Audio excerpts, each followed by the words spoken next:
प्यारे विद्यार्थियों नमस्कार। स्वागत है आप सभी का आपके अपने चैनल गोल्डन पाठशाला में।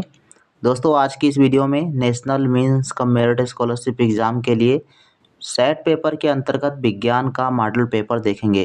प्यारे विद्यार्थियों ये मॉडल पेपर आपकी परीक्षा की दृष्टि से बेहद महत्वपूर्ण है। आज की इस वीडियो में हमने राजस्थान एनएमएस एग्ज़ाम 2021 की परीक्षा में आए हुए सभी प्रश्नों को सॉल्व किया है। तो आइए बच्चों देखते हैं। सबसे पहला प्रश्न आपकी स्क्रीन पर दिया गया है।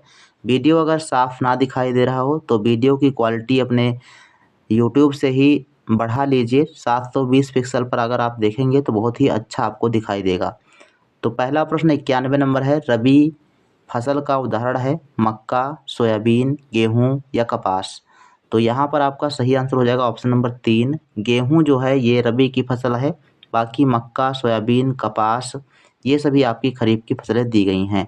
इसके अलावा आपका धान होता है और ज्वार, बाजरा ये सभी खरीफ की फसलें होती हैं। 92 नंबर प्रश्न है। नेत्र का वह भाग जो नेत्र को विशिष्ट रंग प्रदान करता है क्या कहलाता है?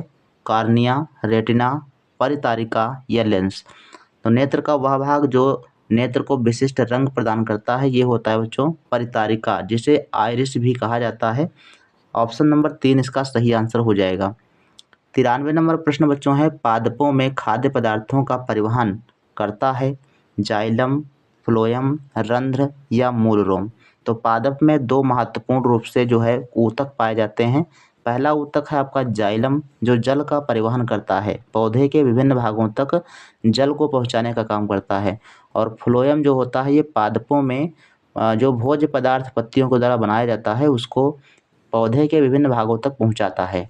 तो इसका सही आंसर हो जाएगा ऑप्शन नंबर 2 फ्लोएम। 94 नंबर प्रश्न है। रक्त के छनन की विधि कहलाती है विसरण, परासरण, परिसंचरण या अपोहन। तो रक्त के छनन की विधि कहलाती है अपोहन। इसका जो है चौथा ऑप्शन सही आंसर हो जाएगा। या अंग्रेजी में देखो यहाँ पर लिखा है डायलिसिस। तो दोनों शब्द आपके लिए इम्पोर्टेंट हैं, दोनों आप याद रखेंगे। अंग्रेजी और हिंदी दोनों में आप ध्यान रखिएगा। 95 नंबर प्रश्न है। प्रदर्शित चित्र में कौन सी प्रक्रिया दर्शाई गई है? ऑप्शंस आपके पास दिए गए हैं स्वपरागण, परपरागण, निषेचन या प्रकीर्णन। तो इसका बच्चों सही उत्तर हो जाएगा ऑप्शन नंबर फर्स्ट स्वपरागण यहाँ पर दिखाया गया है। पुष्प जो होता है ये पौधे का जनन भाग होता है, जनन अंग होता है। अब यहाँ पर जो आपका पुष्प दिखाया गया है इसमें स्वपरागण की प्रक्रिया दिखाई गई है। परागण क्या है? पराग कणों का वर्तिकाग्र पर पहुँचने की जो प्रक्रिया है वो परागण कहलाती है। लेकिन परागण जो है दो तरीके से होता है, स्वपरागण और परपरागण। तो इसमें दिखाया गया है स्वपरागण। इसके बाद है क्वेश्चन नंबर 96। लाइकेन में किन जीवों की भागीदारी होती है? शैवाल और कवक, शैवाल और जीवाणु, जीवाणु और कवक या जीवाणु और विषाणु। तो लाइकेन जो होता है ये शैवाल और कवक का सहजीविता होती है इसमें, अर्थात दोनों की भागीदारी से जो है शैवाल ये लाइकेन बने होते हैं। शैवाल और कवक से मिलकर के क्या बना होता है? लाइकेन बना होता है, जिससे क्या प्राप्त होता है? लिटमस पेपर इससे जो है प्राप्त किए जाते हैं, ठीक बनाए जाते हैं कृत्रिम रूप से। अब इसके बाद बच्चों 97 नंबर प्रश्न है जो आपकी पीडीएफ में सही से दिखाई नहीं दे रहा था तो हमने इसको जो है टाइप कर दिया है, तो आप यहाँ से आसानी से इसको देख सकते हैं। कृत्रिम रेशम किसे कहते हैं? पीवीसी, बैकेलाइट, रेयान या डेक्रान। तो यहाँ पर जो सही आंसर है ऑप्शन नंबर थर्ड होगा। रेयान जो है ये कृत्रिम रेशा है। 98 नंबर प्रश्न है। रक्त परिसंचरण की खोज किसने की थी? Graham Bell, Charles Babbage, William Harvey, Thomas Alva Edison. तो रक्त परिसंचरण की खोज की थी विलियम हार्वे ने। तो इसका तीसरा ऑप्शन सही आंसर हो जाएगा। 99 नंबर प्रश्न है। हिमकारी मिश्रण है। हिमकारी मिश्रण कौन सा है? बर्फ और शक्कर, बर्फ और नमक, नमक प्लस शक्कर या फिर बर्फ और सोडा। तो हिमकारी मिश्रण क्या है? बर्फ और नमक।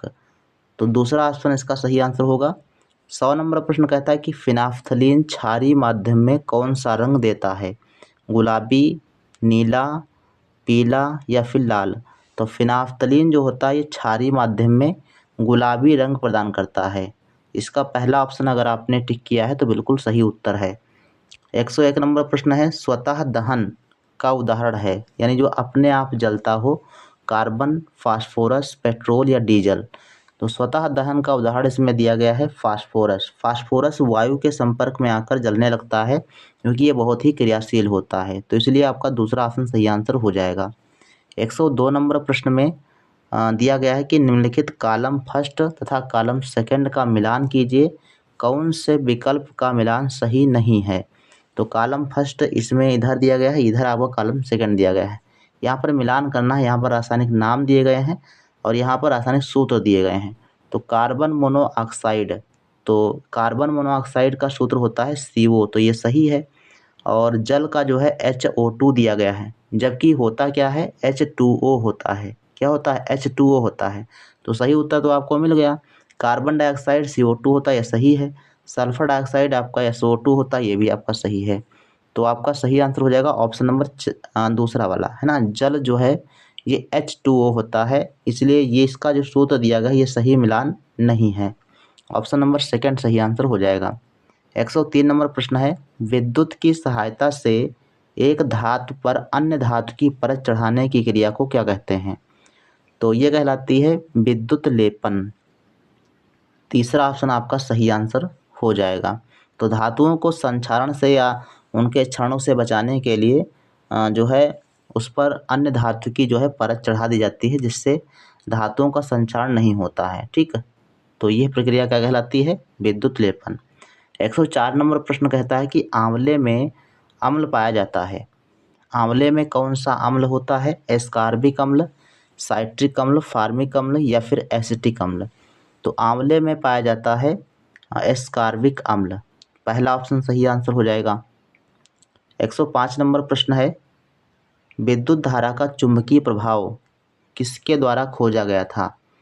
इम्पोर्टेंट प्रश्न है, विद्युत धारा का चुंबकीय प्रभाव किसके द्वारा खोजा गया था, एडिसन, ओरेस्टेड, न्यूटन या वाट।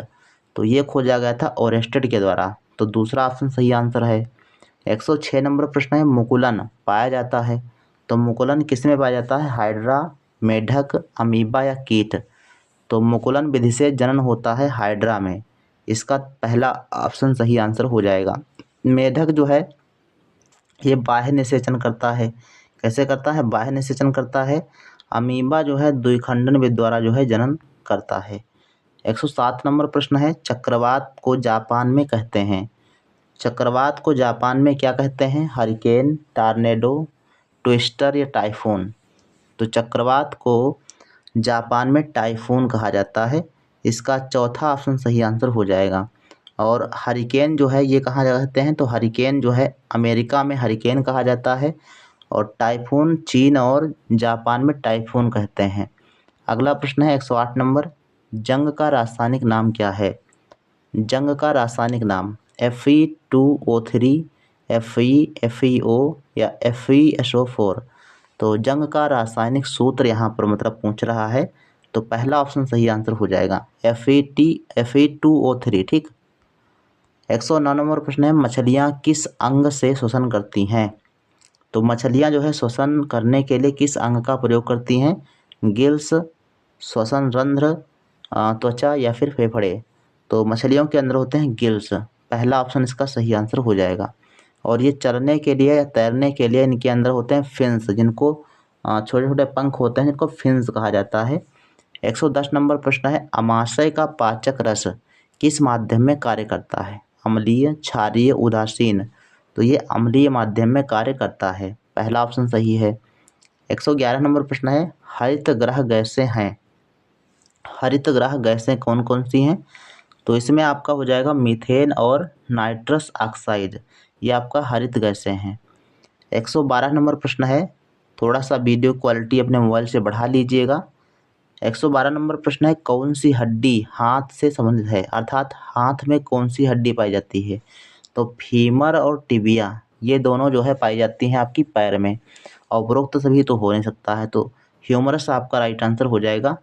कौन सी हड्डी हाथ में पाई जाती है, तो ह्यूमरस, पहला ऑप्शन सही है। 113 नंबर प्रश्न है, पादपों में निषेचन के पश्चात अंडाशय से विकसित होता है। तो पादपों में निषेचन के पश्चात जो अंडाशय होता है वो फल में विकसित हो जाता है, इसका चौथा ऑप्शन सही आंसर हो जाएगा। अब ये कई बार बच्चों प्रश्न पढ़ाए गए हैं, तो अगर आपने पहले क्लास करी होगी तो यहाँ से सारे प्रश्न आपके सही लगभग हो रहे होंगे। कौन सा रासायनिक परिवर्तन नहीं है? कागज का जलना ये रासायनिक परिवर्तन है। दूध से दही का बनना रासायनिक परिवर्तन है। मोम का पिघलना ये भौतिक परिवर्तन है। लोहे पर जंग लगना ये रासायनिक परिवर्तन है। तो कौन सा नहीं है? तीसरा वाला नहीं है। तो सही उत्तर क्या हो जाएगा? Option number 3। 15 नंबर प्रश्न है, कमरे के ताप पर द्रव अवस्था में पाई जाने वाली अधातु का नाम क्या है? पारा, ब्रोमीन, क्लोरीन या सोडियम? तो अधातु की बात करेगा तो ब्रोमीन, इसमें दूसरा ऑप्शन सही आंसर हो जाएगा।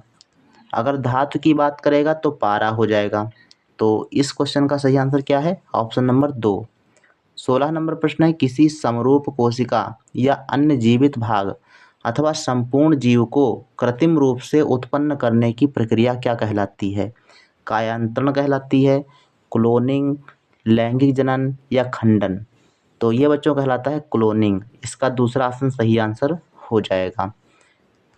नेक्स्ट क्वेश्चन 17 नंबर है, थर्मोसेटिंग प्लास्टिक का उदाहरण क्या है? थर्मोसेटिंग प्लास्टिक कौन सी है? मेलामाइन, पीवीसी, पॉलीथीन या पीईटी? तो थर्मोसेटिंग प्लास्टिक है मेलामाइन। पहला ऑप्शन सही आंसर हो जाएगा। 118 नंबर प्रश्न है, निम्नलिखित में से कौन सही नहीं है? तो ध्यानपूर्वक इन जो है ऑप्शंस को पढ़िएगा। 80 डेसिबल से अधिक प्रबल शोर शरीर के लिए कष्टदायक होता है, तो बिल्कुल सही बात है। ध्वनि की प्रबलता उसके आयाम पर निर्भर करती है, ये भी सही है।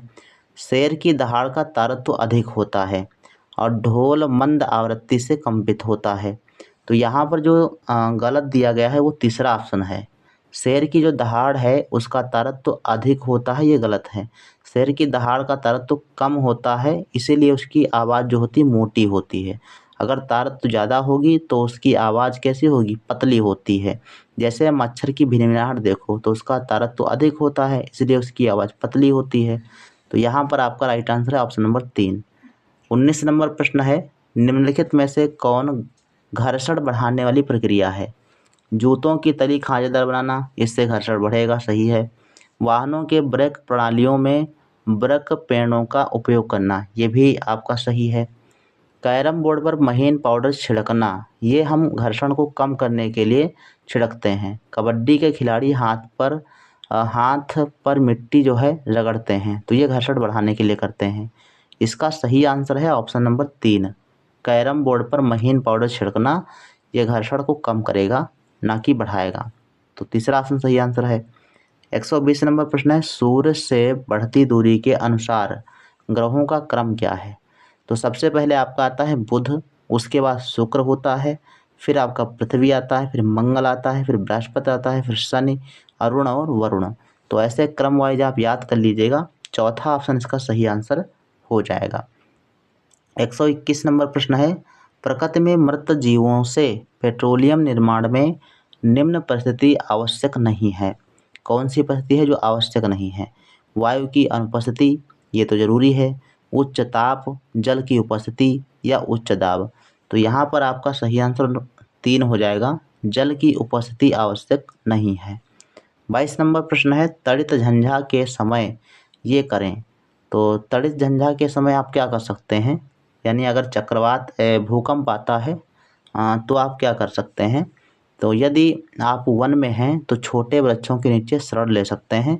इसका चौथा ऑप्शन सही आंसर हो जाएगा, ठीक। और 23 नंबर प्रश्न है, न्यूटन की डिस्क किससे संबंधित है? गुरुत्वाकर्षण बल, चुंबकीय बल, प्रकाश के 7 रंग या गति के नियम? तो न्यूटन के डिस्क जो है ये प्रकाश के 7 रंगों पर आधारित होती है। तीसरा ऑप्शन सही आंसर हो जाएगा। 24 नंबर प्रश्न है, भारत का प्रथम आरक्षित वन कौन सा है? विंध्याचल, शिवालिक, सतपुड़ा या अरावली? तो भारत का प्रथम आरक्षित वन है सतपुड़ा के जंगल। तो तीसरा ऑप्शन सही आंसर हो जाएगा। 25 नंबर प्रश्न है, मीटर प्रति सेकंड अंतर्राष्ट्रीय मात्रक है। मीटर प्रति सेकंड किसका मात्रक होता है? समय का, भार का, चाल का या दूरी का? तो ये चाल का मात्रक है। ऑप्शन नंबर 3 इसका सही आंसर हो जाएगा। मीटर प्रति सेकंड किसका मात्रक है? चाल का। और समय का मात्रक सेकंड, भार का मात्रक किलोग्राम, दूरी का मात्रक मीटर। तो ऐसे जो है इनको आप समझ करके टिक कर सकते हैं। बहुत ही आसान प्रश्न और सिंपल प्रश्न बच्चों आते हैं। तो ये बच्चों हैं आपके 35 प्रश्न थे जो कि विज्ञान से संबंधित थे और ये राजस्थान 2021 की परीक्षा में ऑलरेडी पूछे जा चुके हैं। तो इसी प्रकार से आपके प्रश्न जो है आएँगे और अगर आप इन सभी प्रश्नों को अच्छे से तैयार कर लेंगे तो बहुत ही आसानी से आप प्रश्नों को कर पाएँगे और आपका अच्छा स्कोर आएगा। तो मिलते हैं फिर नेक्स्ट वीडियो में। 35 में से आपके कितने क्वेश्चन हुए हैं, कितने क्वेश्चन आपने सही किए हैं, कमेंट सेक्शन में लिख सकते हो।